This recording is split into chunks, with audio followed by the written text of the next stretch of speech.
Hi friends, welcome to భవిష్య vlogs. ఈరోజు మన వీడియో వచ్చేసి ఆ కలియుగ ప్రత్యక్ష దైవమైన శ్రీ వెంకటేశ్వర స్వామి దర్శనం కోసం అయితే ఈరోజైతే వెళ్తున్నాం ఫ్రెండ్స్.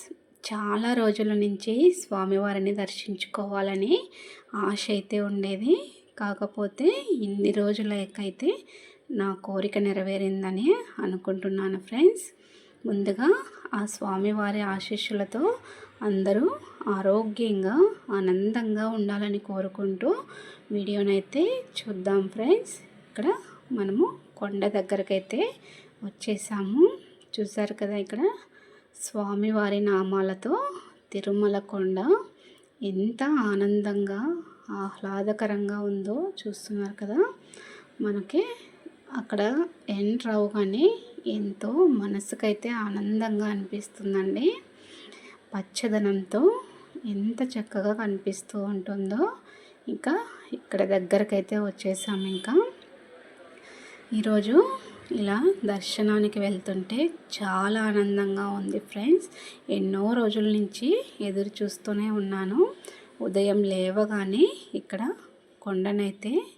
కొండపైన స్వామివారి నామాలు అయితే ఇంట్లోకే కనిపిస్తాయి. ఉదయం లేవగానే అక్కడ నమస్కారం అయితే చేసుకుంటాను.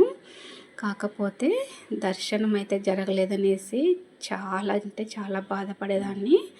కాకపోతే ఇన్ని రోజులకైతే అదృష్టం కలిగింది. అందులోనూ స్వామివారిని దగ్గర నుంచి చూశానండి. ఇంకా చాలా హ్యాపీగా అనిపించింది.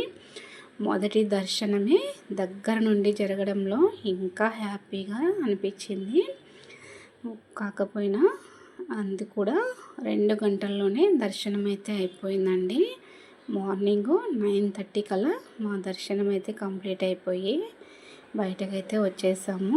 ఇక వర్షం అయితే ఫుల్ స్టార్ట్ అయిపోయింది. వర్షంలోనే ఇక స్వామివారి ముందైతే ఎన్నో రోజుల నుంచి దీపం వెలిగించాలని అనుకుంటున్నాను. ఇక ఈరోజైతే నెయ్యి దీపాన్ని తీసుకొని అక్కడ స్వామివారి ముందు వెలిగించుకున్నాను. ఒకవైపు వర్షము, ఒకవైపు జనము. అసలు ఎంత కష్టంగా అనిపించిందో కొద్దిసేపు.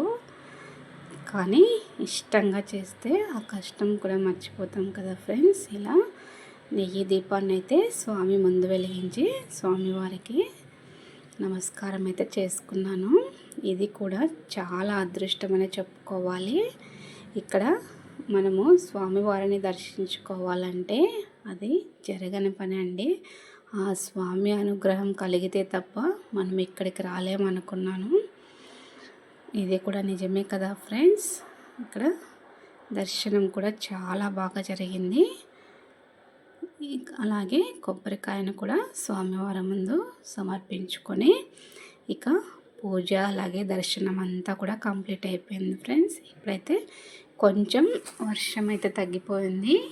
ఇంకా ఫొటోస్ కూడా తీసుకున్నాము. ఇక్కడ చూస్తారు కదా, ఎంతో చక్కగా కనిపిస్తున్నారండి స్వామివారు.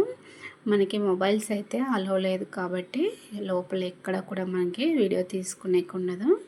ఇంకా బయటంతా కూడా ఇలా ఉంటుంది. నిజంగా అంటే ఇక్కడ అడుగు పెడితే చాలు ఇక మన నోట కూడా ఆ స్వామివారి పేరే పలుకుతారు అందరూ కూడా. ఇక్కడ పక్షులకైతే కొంచెం గింజలను అయితే వేసామండి. అక్కడ తాతగారు వేస్తూ ఉంటే మాకు కూడా ఇచ్చారు. ఇది ఇంకా ఆనందంగా అనిపించింది. పిల్లలు కూడా ఎంతో సంతోషంతో పక్షులకైతే వేశారు. ఇంకా చూసారు కదా, ఇక్కడ ఎంత బాగా వస్తున్నాయో తినడానికి. చాలా చాలా ఆనందంగా అనిపించింది ఫ్రెండ్స్. ఈ తిరుమల దర్శనం చేసుకోవడంలో చాలా అదృష్టం ఉంటే అదృష్టమని చెప్పుకోవాలి ఫ్రెండ్స్. మీరు ఎప్పుడైనా దర్శనం చేసుకొని ఉంటే కామెంట్ చేయండి. ఇక రిటర్న్ అయితే వచ్చేస్తున్నాము. ఇక్కడ చూసారా, తిరుపతి ఊరంతా కూడా ఇక్కడే కనిపిస్తుందండి. ఇక ఈ కొండ అయితే తిరుపతిలో ఉండే వారందరికీ కూడా ఇళ్ళ దగ్గరికి కనిపిస్తూ ఉంటుంది. ఎందుకంటే మనకి కొండ పైన ఉంది కాబట్టి, ఊరంతా కూడా కింద ఉంది కాబట్టి ఇలా స్వామివారి కొండనైతే రోజు కూడా అందరూ దర్శనం చేసుకోవచ్చండి. పైకి వెళ్ళకపోయినా కింద నుంచినే ఒక్క నమస్కారం పెట్టేసుకోవచ్చు. అంతా చక్కగా కనిపిస్తుంది. పచ్చదనంతో ఎంతో సంతోషంగా అనిపిస్తుంది. ఇంకా సిటీలోకి అయితే ఎంటర్ అయ్యాం ఫ్రెండ్స్. ఇక్కడ చూస్తారు కదా, ఇక ఊరంతా కూడా ఇక్కడ కింద అయితే కనిపిస్తుంది.